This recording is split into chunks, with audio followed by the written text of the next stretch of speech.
Hello guys, তোমরা এখন কেমন আছো? এখানে আমি স্টেমটা অর্ডার দিয়েছি, অর্ডারওয়ালা এসছে। ওখানে অর্ডারটা নিয়ে করে এখন আমি বাড়িতে তোমাদেরকে আনবক্সিং করে দেখাতে পারছি। এখন আমি অর্ডারটা রিসিভ করে ফেলেছি, তখন আমি এটা আনবক্সিং করে দেখাবো যে কী আছে।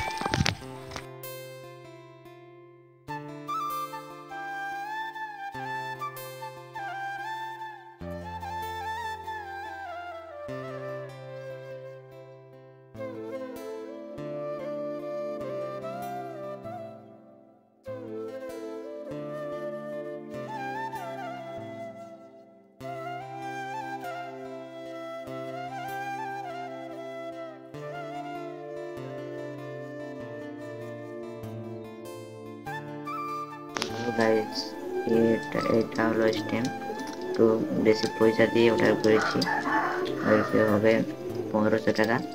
1500 টাকার সামান। যদি কম দামে অর্ডার করতাম তাহলে তো ফিনিশিং ভাবে আসতো না, এই জন্যেই একটু বেশি টাকা দিয়ে অর্ডার করেছি। চলুন দেখাচ্ছি।